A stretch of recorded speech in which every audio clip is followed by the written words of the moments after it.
किसी गांव में एक किसान रहता था। इस संसार में वह बहुत ही गरीब था। उसके पास जमीन का एक छोटा सा टुकड़ा था जिस पर वह खेती करता था। उसका गुजारा अत्यंत कठिन तरीकों से होता था। एक दिन सूरज की गर्मी चरम सीमा पर थी, परंतु किसान हमेशा की तरह खेत में काम कर रहा था। पसीने से लथपथ किसान बुआई के लिए खेत जोत रहा था। इसी बीच खेत में खुदाई करते समय जमीन से एक बड़ा सा लकड़ी का बक्सा मिला। किसान ने सावधान बड़ी ई की मात्रा से बक्से को निकाला। पहले तो उसके समझ में नहीं आया कि बक्से का क्या करें। आखिर उसने बक्से को खेत के बाहर रख दिया। उसे साफ करके जो रोटियां वह घर से लाया था वह बक्से में रख दी और अपने काम में जुट गया। दोपहर को जब वह खाने के लिए रोटियां निकलने के लिए बक्से के पास गया तो हैरान रह गया। उसमें रोटियां ही रोटियां भरी हुई थी।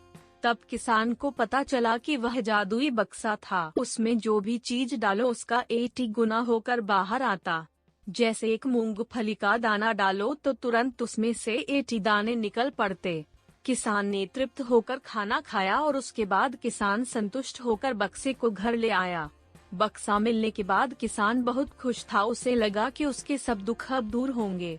वह लालची नहीं बल्कि धैर्यवान व्यक्ति था। उसने बक्से का दुरुपयोग नहीं किया। उसे जब भी किसी चीज की जरूरत होती तो बक्से से तुरंत प्राप्त कर लेता। समय गुजरने के साथ साथ उसके बक्से के बारे में गांव के जमींदार को पता लगा। जमींदार बेहद लालची था और उसे लगा कि ऐसी ही जादुई चीज पर तो उसका अधिकार होना चाहिए। उसके आदेश पर जमींदार के लठेत किसान को पकड़कर ले आए। उसने किसान को धमका कर कहा, बक्सा जिस भूमि से मिला से है वह मेरी जमींदारी में आती है, इसलिए बता उस बक्से पर किसका अधिकार बनता है। किसान बोला, यह ठीक है हुजूर कि यह भूमि आपकी जमींदारी पर आती है, पर बक्सा जिस खेत से निकला है उस पर मैं खेती करता हूँ, इस बक्से पर मेरा अधिकार बनता है। किसान गिड़गिड़ाया, लेकिन जमींदार ने बहुत धमकाया। बक्सा पाकर जमींदार बहुत खुश हुआ, मगर किसान का रो रो कर बुरा हाल था। जमींदार की अब चांदी हो गई। वह जो चाहता बक्से में डालता और उसे कई गुना पाकर खुश हो जाता।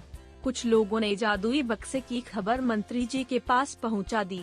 पहले तो उसे विश्वास नहीं हुआ, फिर उसने अपने विश्वस्त सेवक को बक्से की सच्चाई परखने के लिए भेजा।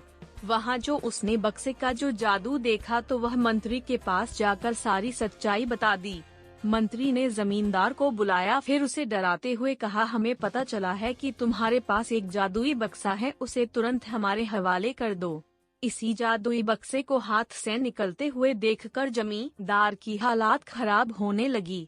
उसने मंत्री जी से बहुत विनती की पर मंत्री नहीं माना। बक्सा पाकर मंत्री मतवाला हो गया। विरोधियों को यह अच्छा मौका मिल गया। उन्होंने बक्से के साथ साथ मंत्री के निकम्मेपन की खबर भी राजा तक पहुंचा दी। बक्से की बात सुनकर राजा अधीर हो उठा। वह अपने सेनापति के साथ मंत्री के घर जा पहुंचा। उसने कहा, देश की सारी जमीन राजा की होती है, इसलिए जादुई बक्से पर भी उसी का हक है। मंत्री ने बिना देरी किए बक्सा राजा को दे दिया।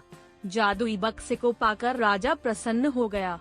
सबसे पहले राजा ने जादुई बक्से की मदद से अपनी खजाने की वृद्धि की, फिर राजा को उस बक्से की सुरक्षा आकार को लेकर चिंता हुई। राजा हर कीमत पर उस बक्से को अपने साथ रखना चाहता था। राजा ने सोचा कि इसका रहस्य ज्ञात करना चाहिए कि आखिर इस बक्से में है क्या।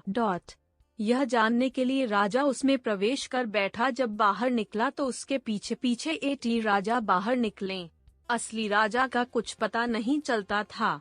वे राज सिंहासन में कब्जा करने के लिए एक दूसरे से लड़ने लगे। यह जानकर किसान को बेहद दुख हुआ। वह अपने आप को कोसने लगा कि कितना अच्छा होता कि मैं बक्से को जमीन में ही गढ़ा रहने देता।